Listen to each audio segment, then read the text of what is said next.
It was one of those evenings that should have felt ordinary, but didn't. The low hum of the television played in the background, a crime drama Sarah had insisted on, but wasn't really watching. She sat on the far end of the couch, her legs curled up beneath her, tapping away on her phone. I glanced at her briefly, noting the slight furrow in her brow. Something about her posture felt off, but I shrugged it off and returned to my emails. "Michael," she said suddenly. The tone of her voice caught me off guard. It wasn't her usual casual call for attention. It was sharper, deliberate. "Yeah," I replied, putting my phone down. She didn't meet my eyes right away. Instead, she kept scrolling on her phone as if deciding how to start. Then she looked up, her lips curling into a smile that didn't match her eyes. "We need to talk," a phrase that instantly put me on edge. "What's going on?" I asked, sitting up straighter. She tilted her head, almost as if she were amused by my concern. "You know," she began, her voice light, but laced with something bitter. "It's amazing how oblivious you can be sometimes." "Oblivious about what?" I asked, narrowing my eyes. She leaned forward slightly, resting her elbows on her knees. "Those business trips I've been going on? With your little brother James?" "Yeah," I said, the confusion clear in my voice. "They weren't for work," she said, the words dropping like a hammer. "They were our little romantic honeymoons." At first, I thought she was joking. My mind scrambled to process the absurdity of what she'd just said. "Excuse me?" I said, my voice tight, barely above a whisper. She let out a laugh, not a nervous laugh, but one filled with derision. "Don't act so shocked, Michael. You've been blind for years. James has been satisfying me better in a week than you have in our entire marriage."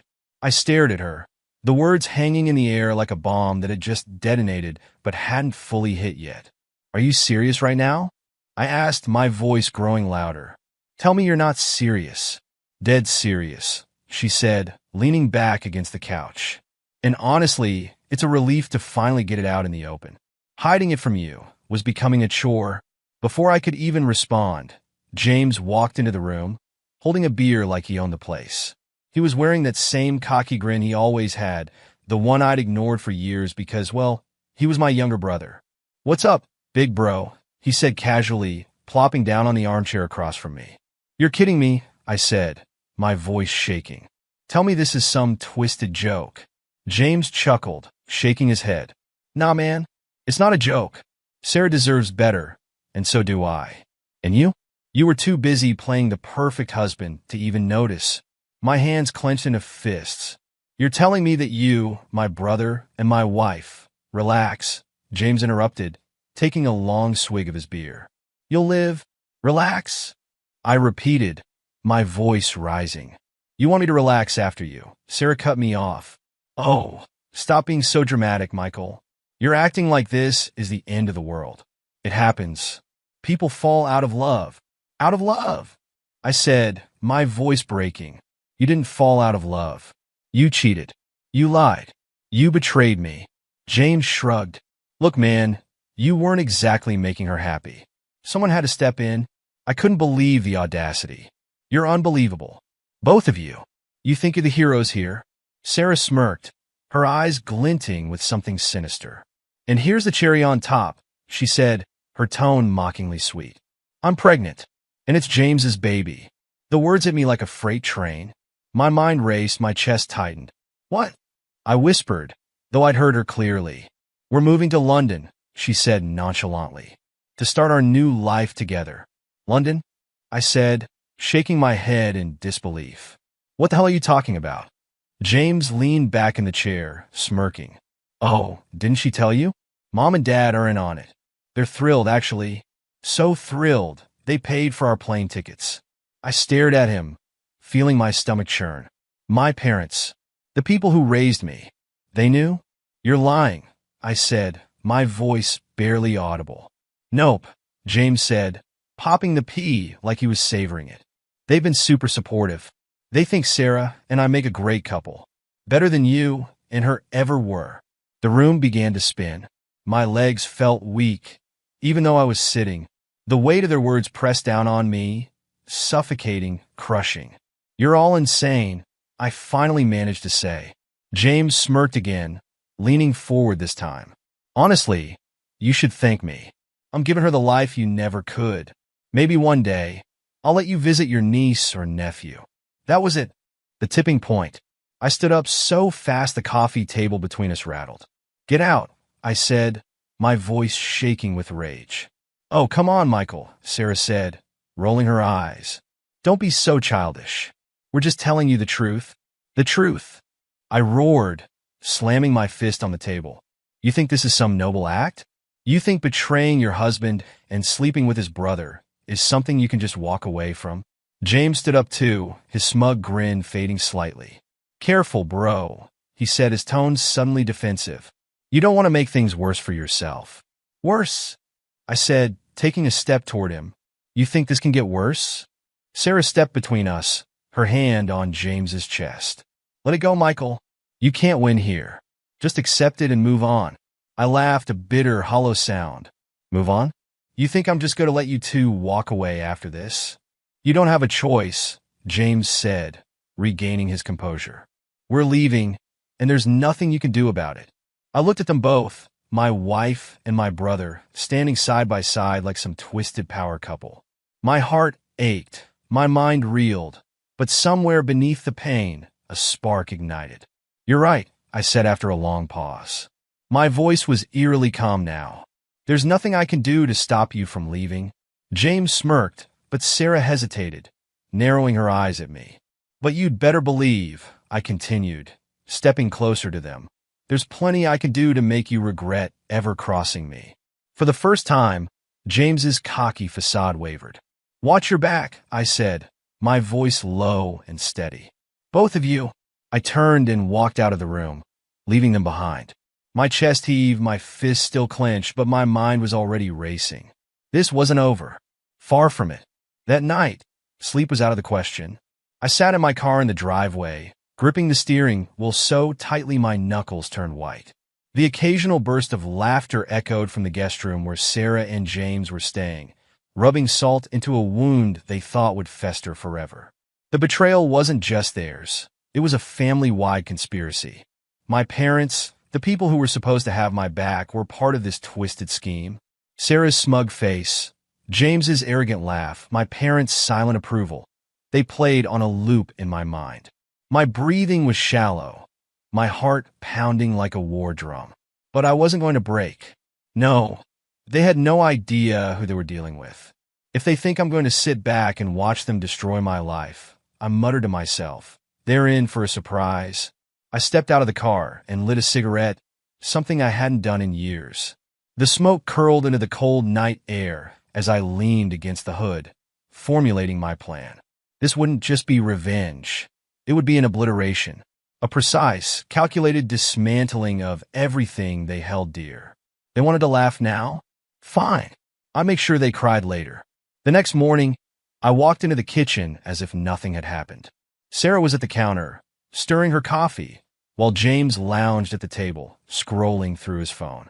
The audacity of him sitting there, acting like he owned the place, made my blood boil. But I kept my face neutral. Morning, I said, my voice flat. Sarah glanced at me, her expression unreadable. Morning, she replied curtly. James didn't even look up. What's up, bro? He said casually. I bit back the urge to slam his head into the table. Instead, I poured myself a cup of coffee and sat down across from him. Nothing much, I said, sipping the coffee like it wasn't taking everything in me to stay calm. Just figuring out what's next. Sarah raised an eyebrow. What's next? Yeah, I said, leaning back in my chair. I mean, you two have made your plans pretty clear. No point fighting it, right? James smirked. Glad you're finally seeing reason. Oh, I see reason all right, I said, forcing a smile. I see it loud and clear. Sarah exchanged a quick glance with James, suspicion flickering in her eyes. But she didn't press the issue. I played the role of the defeated husband perfectly over the next week. I didn't confront my parents, didn't yell or argue with Sarah or James. Instead, I quietly started digging.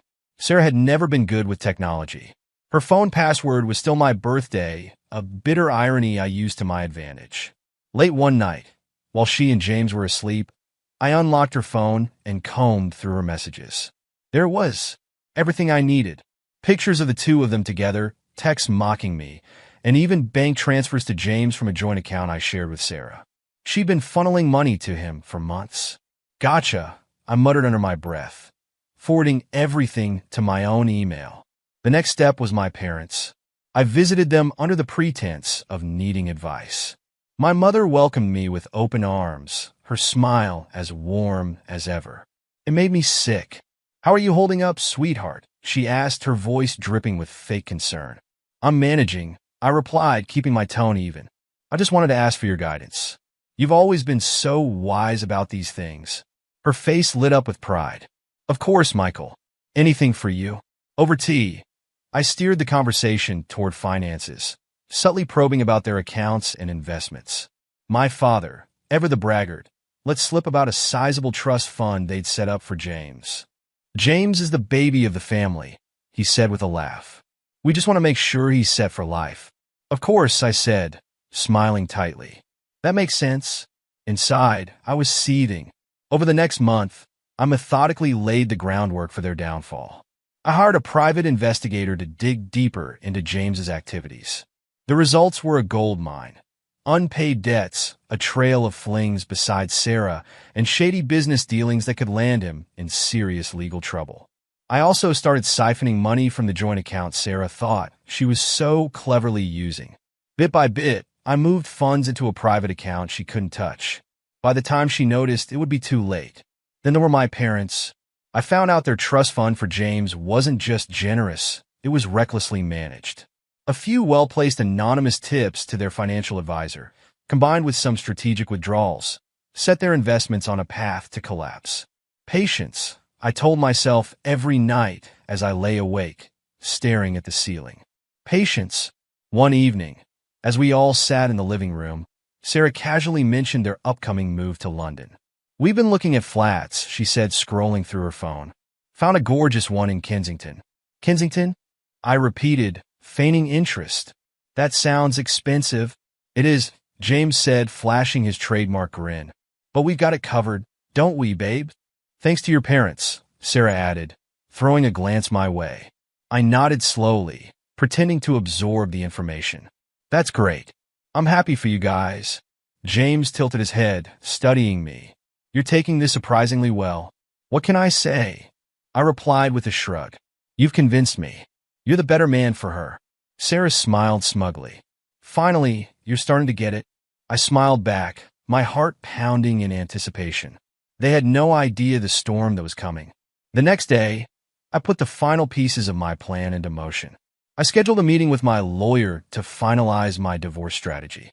With the evidence I had collected, Sarah's infidelity, the financial misconduct, James's shady dealings, I had an airtight case. That evening, as Sarah and James lounged in the living room, I stood in the doorway, watching them. "Enjoying yourselves?" I asked, my tone light. James looked up, smirking. "Always." "Good," I said, my smile widening. "Because it's all downhill from here." For the first time, I saw a flicker of unease in Sarah's eyes. "What do you mean?" I didn't answer. I just turned and walked out of the room, leaving them to wonder. The pieces were in place. Now all that was left was to watch it all come crashing down. The morning began with chaos. I was in the kitchen, calmly sipping coffee, when Sarah stormed in, her phone clutched in her hand like a weapon. Her face was pale, a stark contrast to the rage in her voice. "What the hell is this?" she shouted, slamming her phone onto the counter. I glanced at her, deliberately slow, and took another sip of my coffee. "What's what?" "My cards are declined. Our accounts are frozen. Overdraft notifications are blowing up my phone." "What did you do?" Feigning concern, I put down my cup. "Oh, didn't I mention? I filed for divorce yesterday. Adultery voids any claim to our finances. You're not entitled to a dime." Her jaw dropped, and for a moment, she was speechless. Then came the explosion. "You can't do this," she screamed, her voice breaking. "You don't get to ruin my life just because you're bitter." I leaned back in my chair, studying her. "Ruin your life?" "Sarah, you did that to yourself when you decided to crawl into bed with my brother. This isn't revenge. This is consequences. She paced the kitchen, her anger spilling over into incoherent muttering. You're a pathetic excuse for a man. You think you're punishing me? James, and I don't need your money. We're starting fresh. I raised an eyebrow. Starting fresh? With what? James's charm? Good luck with that. At that moment, James strolled in, rubbing his eyes and yawning. What's all the yelling about? Sarah rounded on him. Your brother froze our accounts. We have nothing. James blinked, confused, before turning to me. What the hell, man? Are you serious? I shrugged. Dead serious. Oh, and you might want to check your phone. I think your boss tried calling. James frowned and pulled out his phone. His expression darkened as he read through the messages. You tipped them off, didn't you? I didn't answer. I didn't need to. The silence was enough. Do you know what you've done? James's voice rose as he stepped closer. I lost my job because of you. Because of me? I said, standing up. No, James. You lost your job because you're a liability. Maybe next time, don't show up to work high. His face twisted in anger. You think you're so clever, don't you? What's your plan here, huh? Make us miserable so you can feel better about yourself. I stared him down, unflinching. My plan? Oh, James, we're just getting started. By noon, Sarah had spent hours on the phone trying to figure out a way around the frozen accounts. Each call ended with more frustration. I could hear snippets of her conversations, pleading with banks, yelling at customer service reps, and finally calling my parents. They won't even let me withdraw my own money, she cried into the phone. Can't you do something? I smirked to myself. My lawyer had ensured every step was airtight. Sarah had no access to our finances unless I allowed it, and I wasn't about to. Meanwhile, James was dealing with his own mess. He paced the backyard, phone pressed to his ear as he argued with his now former employer. You can't fire me over rumors, he shouted. There's no proof. I watched from the window, savoring the sight of him unraveling. He hung up, threw his phone onto the grass, and kicked the fence in frustration. What's the matter, James? I called out. Having a bad day? He spun around, glaring at me. You're a petty little bastard, you know that? I leaned against the doorframe. Petty? Maybe. But I'm also thorough. You might want to check your email. I think your landlord has something to say about your unpaid rent. James stormed inside, shoving past me. You're going to regret this, Michael. I followed him, my voice calm and measured. Regret? No, James. Regret is what you'll feel when you're evicted, or when you realize Sarah's credit is tanking as we speak. But me? I feel liberated. That evening, Sarah cornered me in the living room. She was visibly shaken, her earlier bravado replaced with desperation. Michael, she said, her tone softer than it had been all day. I didn't look up from the book I was pretending to read. Yes. Can we talk? Please. I closed the book slowly, meeting her eyes. I'm listening. She sat down across from me, wringing her hands. This doesn't have to be ugly. I know you're angry, and I don't blame you. But we can work something out. For old time's sake. For old time's sake? I repeated, letting the words hang in the air. You mean the times when you lied to my face? When you made a mockery of our marriage? She flinched. I made a mistake. I see that now. But we were happy once. Can't we find a way to move past this? I leaned forward, my voice cold and steady. Sarah, the only thing I'm moving past is you. You chose James. You chose betrayal. Now you get to live with that choice. Her eyes filled with tears, but I didn't budge. You're enjoying this, aren't you? She whispered. I stood up, looking down at her. No, Sarah, I'm not enjoying it. But I'll admit, watching you finally face the consequences of your actions, that's satisfying. The next day, James's world crumbled further. His landlord, fed up with the unpaid rent and the complaints from neighbors about noise, issued an eviction notice. James slammed the paper onto the kitchen counter. This is your fault, he shouted at me. Did I tell you not to pay your rent? I asked, raising an eyebrow. You tipped them off.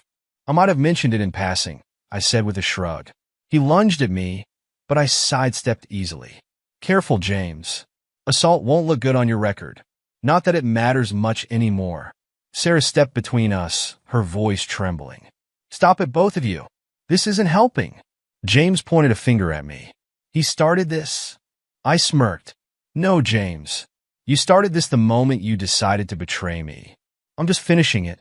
The tension in the house became unbearable. Sarah and James argued constantly, their once flirty dynamic replaced with blame and resentment. This is all your fault, Sarah yelled one night. You were supposed to take care of us. I lost my job because of him. James shot back, gesturing toward me. What do you expect me to do? Be a man for once. I watched from the doorway, arms crossed. Trouble in paradise?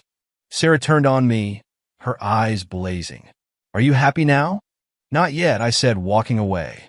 With their financial stability shattered and their relationship on the rocks, I knew it was time for the next phase of my plan. But as I sat in my study that night, mapping out my next move, I realized something.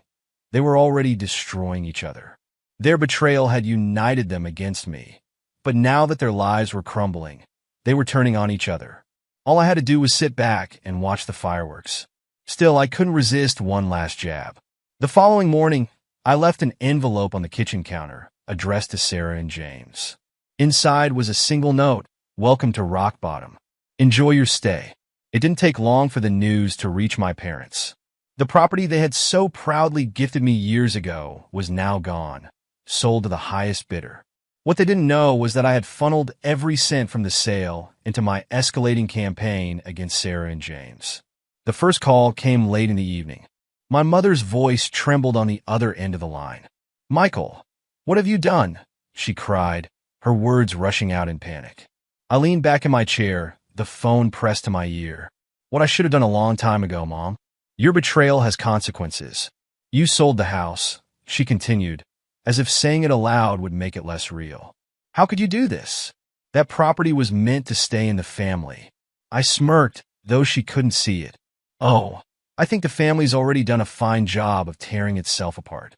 Consider this my contribution. Her voice grew louder, more desperate. You're being cruel, Michael. We're your parents. I let out a bitter laugh. Parents? Is that what you call throwing your support behind Sarah and James after what they did to me? You didn't just pick a side. You chose them over your own son. So, spare me the guilt trip. There was silence for a moment before my father got on the line. His tone was harsher, laced with anger. Michael, you need to stop this nonsense right now, he barked. You're acting like a child. A child? I repeated, my voice low and cold. Funny, coming from the man who played mediator for an affair. Did you think I wouldn't find out you paid for their plane tickets? That you encouraged them? We just wanted them to be happy. He shot back. We didn't mean for things to get this bad. Happy. My voice rose, uncharacteristically loud. You wanted them to be happy at my expense. And now you're upset because your plans didn't work out? Don't make me laugh. Michael, my mother cut in, her tone pleading. Please, we can fix this. Just give us some time. Don't take everything away. Fix this? I repeated mockingly. There's no fixing this, Mom.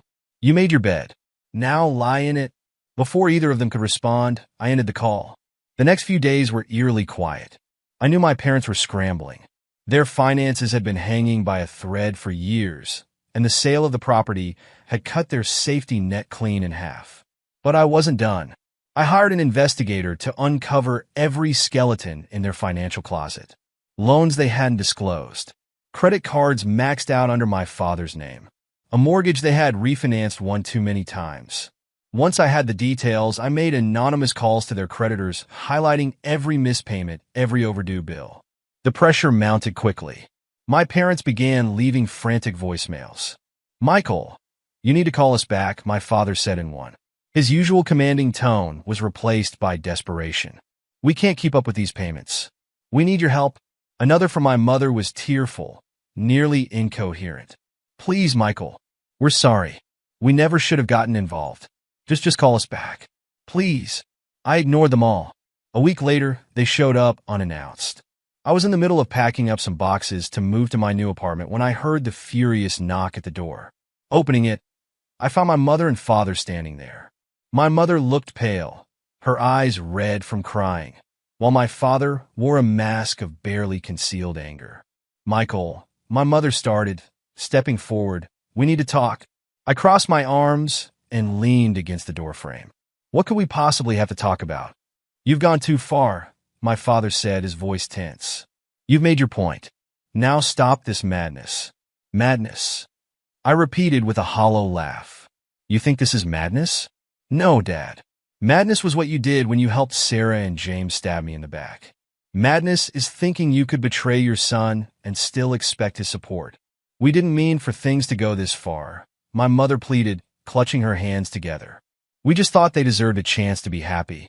Did it ever occur to you, I said, my voice growing sharper, that I deserved that chance too?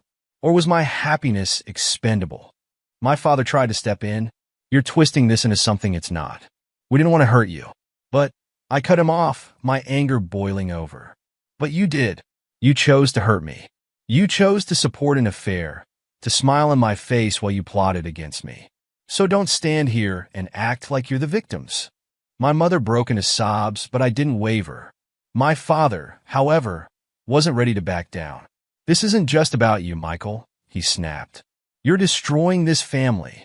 I stepped closer, my voice icy. The family was destroyed the moment you sided with my cheating wife and brother. I'm just making sure the pieces don't come back together. There was a tense silence before I finally added, if you're looking for help, maybe you should ask Sarah and James. After all, you did everything to ensure their happiness. Let's see how much they'll sacrifice for yours. I slammed the door in their faces before they could respond. Word spread quickly through the extended family. My parents, desperate and humiliated, started calling relatives to plead for support.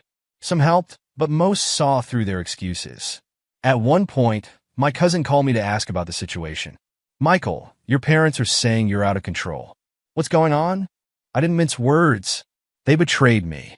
They supported Sarah and James's affair and thought I'd just roll over and accept it. I'm making sure they understand what betrayal feels like. They're not getting much sympathy, my cousin admitted. Even Aunt Clara said they deserve what's coming to them. Hearing that brought a grim sense of satisfaction. A month later, my parents hit rock bottom. Their house, the one they had fought so hard to hold on to, went into foreclosure. The shame was palpable. They stopped answering calls from relatives, retreating into the shadows of their own making. One night, I received a final voicemail from my mother. Michael, we've lost everything. I don't know what to do anymore. Please, if there's any part of you that still loves us, call me back. We're sorry. We're so sorry. I listened to it twice before deleting it. This wasn't about love anymore. It was about justice. And justice had been served. By the time Sarah and James turned to me, their world had crumbled. The polished veneer they had flaunted just weeks ago had shattered, revealing nothing but desperation beneath. Their plan moved to London? A pipe dream. Their finances? Non-existent. Their support system? Gone. And now, they were standing on my doorstep, hoping to scrape together what was left of their pride. It was a rainy evening when I first heard the knock. I had just poured myself a glass of whiskey, settling in for another quiet night of watching their lives unravel from a distance. When I opened the door, there they were, Sarah with red, swollen eyes, and James, his shoulders hunched like a defeated boxer after a brutal match. Michael, Sarah began, her voice trembling as she hugged her coat tighter against the cold. We need to talk. I leaned against the doorframe, taking a slow sip of my drink before responding. Talk, I said, my tone dripping with sarcasm. Funny, you didn't seem too interested in talking when you were tearing my life apart. James stepped forward, hands raised as if to calm me. Look, man, we screwed up. I know that now. I tilted my head, pretending to consider his words. Screwed up? I repeated. Is that what you call destroying a marriage? Stabbing your own brother in the back and dragging my parents into the mess? Please, Sarah cut in, her voice cracking. We were wrong. We made a mistake. We were caught up in something stupid. But we've lost everything, Michael. We need your help. The audacity of her plea was almost laughable. I stepped back, crossing my arms as I stared them down. Help? I echoed, my voice cold. You want my help? After everything you've done? Why don't you ask my parents? Oh, wait, they're just as broke and miserable as you are. Sarah's bottom lip quivered, and before I could process what was happening, she dropped to her knees on the wet porch. I'm begging you, Michael, she sobbed. I'll do anything. Just don't leave us like this. Don't let our child suffer because of our mistakes. Her words ignited a fire in my chest. Your child? I snapped, my voice rising. You mean the one you conceived with my brother while I was working to give you the life you wanted? Don't you dare use that child as an excuse. James, who had been silent, finally spoke up. Bro, please. I was an idiot, okay? I see that now. I've lost my job, my friends, everything. Just give us a chance to fix this. I couldn't help but laugh, a bitter, humorless sound. Fix this? I said, shaking my head. You think this is something you can just fix? Do you have any idea what you've done? You didn't just betray me. You betrayed every ounce of trust one ever had in you. You destroyed our family. James's face fell, his bravado crumbling. I know, man. I know. But you're my brother. We're family. That has to count for something, right? Family? I spat, my anger boiling over. Don't you dare use that word with me. Family doesn't do what you did. Family doesn't sleep with your wife and laugh about it behind your back. Sarah reached out, grabbing the hem of my jeans as she cried. Michael, I was selfish. I was stupid. I thought James could give me something you couldn't. But I see now that it was all a lie.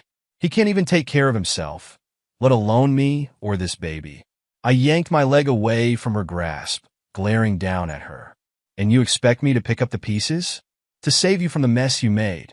She nodded desperately. Yes, because I know you're a good man. Deep down, I know you still care. Her words were like poison. I knelt down to her level, locking eyes with her. You don't get to use my kindness against me anymore, Sarah. You used me. You lied to me. And now you're trying to manipulate me into saving you? Not a chance. I stood back up and turned my attention to James, who was avoiding my gaze. And you, I said, pointing a finger at him. You've been a parasite your entire life. I gave you every opportunity, every handout. And this is how you repay me? By taking what's mine and then throwing it in my face. I messed up, Michael. He mumbled, his voice barely audible. Messed up doesn't even begin to cover it, I snapped. You've destroyed every ounce of respect I ever had for you. And now, you're nothing to me. There was a heavy silence as my words hung in the air. Sarah sobbed quietly, still kneeling, while James stood frozen, his head bowed. I'll do anything, Sarah whispered, breaking the silence. Just please. I shook my head, a cold smile forming on my lips. Anything, I repeated. Then here's what you can do. Take your lover, take your lies, and take your misery, and get the hell off my property. I don't owe you a damn thing. James looked up, his face pale. You're really going to do this? Just leave us like this? You left me first, I said simply. Without another word, I stepped back inside and slammed the door in their faces. For hours, I sat by the window, watching as they lingered on the porch. Sarah eventually stood, leaning against James as the rain soaked them both. They whispered to each other, but their words were lost to the storm. When they finally walked away, their figures disappearing into the darkness, I felt a strange sense of relief. They had come to beg for mercy, but mercy wasn't something I could afford to give. Not to them. This was my closure, my line in the sand, and for the first time in months, I felt free. The days following Sarah and James's dramatic exit from my life were a blur of silence and clarity. For the first time in years, I had the space to think without the weight of lies and betrayal pressing down on me. But the road ahead wasn't simple. Rebuilding wasn't just about tearing them down, it was about finding myself again. One afternoon, I found myself sitting across from Dr. Ellis, a therapist I had reluctantly agreed to see.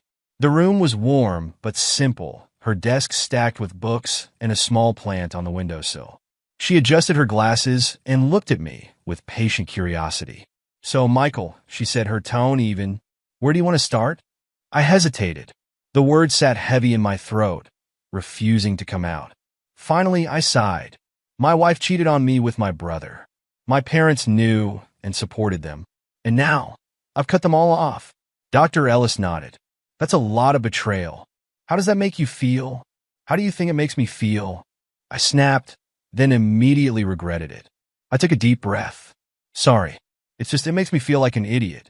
like I should have seen it coming. There's no way you could have predicted this, Michael, she said gently.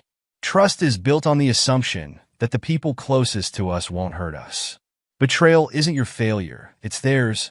Her words struck a chord. I leaned back in my chair, staring at the ceiling. I just don't know how to move forward, I admitted. You start small, she said. Rebuild your life one piece at a time. Figure out who you are outside of what's happened to you. I took her advice to heart. I started going for morning runs, something I hadn't done since college. The fresh air and rhythm of my footsteps became a strange kind of therapy. I focused on work, pouring my energy into projects I'd neglected during the chaos of my personal life. Then there was Genesis. We met at a coffee shop on a rainy morning.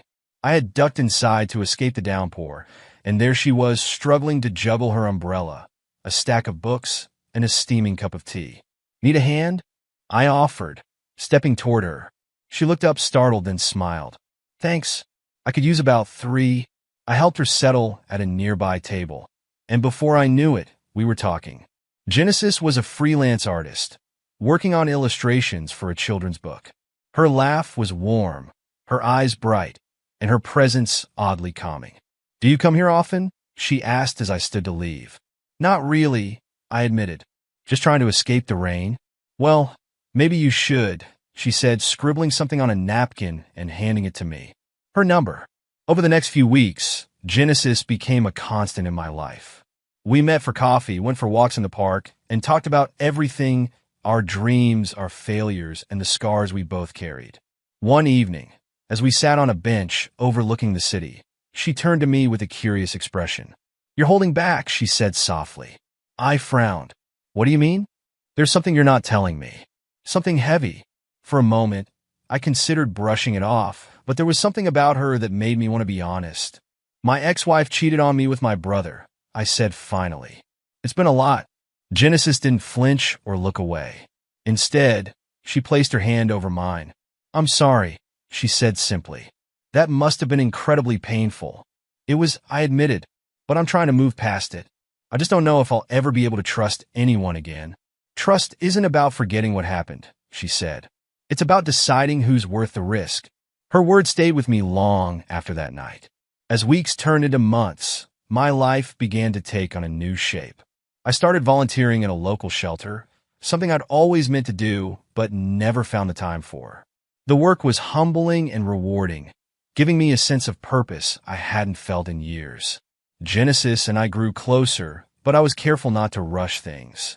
She was patient, never pushing me beyond what I was ready for. One evening, as we cooked dinner together in my apartment, she suddenly paused, a thoughtful look on her face. Do you ever think about what you want next? She asked. I stirred the pasta, considering her question. I used to, I said, but after everything that's happened, I've been afraid to hope for too much. She smiled, tucking a strand of hair behind her ear. Maybe it's time to start hoping again. The turning point came during a charity gala for the shelter. I had been invited to speak about my experiences volunteering, and Genesis had offered to come with me. As I stood at the podium, looking out at the sea of faces, I realized how far I'd come. The anger and bitterness that had once consumed me had begun to fade, replaced by a quiet determination to rebuild. I've learned that life doesn't always go the way we plan, I said, my voice steady. But it's in the aftermath of our struggles that we find who we truly are. We can choose to let pain define us, or we can use it to grow. When I stepped down, Genesis was waiting for me, her eyes shining with pride. You were amazing, she said, squeezing my hand. For the first time in a long time, I believed her. Rebuilding wasn't easy, but it was worth it. Every step forward felt like reclaiming a part of myself that had been lost. And with Genesis by my side, I began to see a future that was brighter than I ever thought possible. Betrayal had broken me, but it hadn't destroyed me. In the end, it had given me the chance to start over, to build a life that was truly mine. Months had passed since I had last seen or thought about Sarah, James, or my parents in any meaningful way. My life was on a trajectory I could never have imagined back in those dark days of betrayal. Genesis and I were growing closer, and my days were filled with purpose and peace. But one crisp autumn morning, as I sorted through the mail, I found an envelope addressed to me in familiar handwriting. It was from Sarah. I stared at it for a long time, debating whether I even wanted to open it. Finally, curiosity got the better of me, and I sat down at the kitchen table, sliding my finger under the seal. The letter was lengthy, the ink smudged in places as if written through tears. Michael, I know I'm the last person you want to hear from, but please, I need you to listen. I need you to understand. I've lost everything. James has left me. He couldn't handle the stress and the mess we made of our lives. He walked out without even saying goodbye, leaving me to pick up the pieces alone. I deserved it, I know I did. Your parents, they've disowned me too. After everything that happened, they blame me for their downfall, as if they weren't complicit in all of it. I'm broke, alone, and pregnant with a child I don't even know how to care for. I can't turn to anyone else. Please, Michael, I know I don't deserve your forgiveness, but I'm begging you for a chance to make amends. Please. Sarah, I set the letter down, my hands tightening into fists. The audacity of her plea was almost laughable. After all the destruction she and James had caused, she had the nerve to ask me for help? It felt like a final, desperate attempt to claw back some semblance of her old life, and I wasn't about to let her manipulate me again. But still, I couldn't help but wonder, was she truly remorseful, or was this just another act of desperation? That evening, as Genesis and I sat on the couch watching a documentary, I brought up the letter. I got something from Sarah today, I said. Genesis turned to me, her expression curious but not surprised. Oh, what did she want? She's begging for forgiveness, I said, handing her the letter. Apparently, James walked out on her, and my parents have cut her off too. She's alone, broke and pregnant. Genesis read the letter silently, her brow furrowing as she took in each word. When she finished, she set it down and met my gaze. What do you think? She asked. I shrugged. I don't know. Part of me feels like I should just ignore it. Another part wonders if I should confront her, get some closure. Genesis reached for my hand. Whatever you decide, just remember, you don't owe her anything. Closure doesn't have to come from her. It can come from letting go. That night, as I lay in bed, her words echoed in my mind. Letting go. It sounded so simple, yet it was the hardest thing I'd ever tried to do. The next morning, I made my decision. I took the letter, crumpled it into a ball, and carried it out to the fire pit in my backyard. I lit a match and watched as the flames consumed the paper, turning Sarah's words into ash. The weight that had clung to me for months seemed to lift with the smoke. A few weeks later, life threw one last curveball. I was leaving the grocery store when I saw her, Sarah. She was sitting on a bench outside, her hands resting on her swollen belly. Her hair was unkempt, her clothes rumpled, and her face drawn with exhaustion. She spotted me before I could turn away. Michael, she called, her voice weak and hoarse. I hesitated. Every instinct told me to walk away, but something made me stop. What do you want, Sarah? I asked, my tone cold but controlled. Her eyes filled with tears. I wanted to see you, to apologize, to say I'm sorry face to face. I crossed my arms, keeping a safe distance. Sorry for what? For cheating on me? For betraying me with my brother? For dragging my family into it? Or for thinking you could come crawling back when it all fell apart? She flinched at my words, her tears spilling over. For all of it, she whispered. I was selfish, and I ruined everything. I don't expect you to forgive me, but I needed you to know how much I regret it. I studied her for a moment, searching for any hint of manipulation or deceit. But all I saw was a broken woman, a shadow of the person she used to be. You regret it because you lost, I said finally. Not because you're sorry for what you did to me. She shook her head. No, that's not true. I regret hurting you more than anything. I sighed, my anger slowly giving way to indifference. Sarah, I've moved on.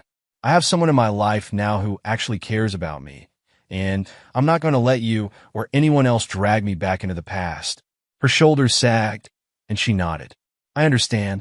Without another word, I turned and walked away, leaving her sitting there alone. That evening, as I recounted the encounter to Genesis, she listened without interrupting. When I finished, she placed her hand on mine. You did the right thing, she said softly. I hope so, I replied.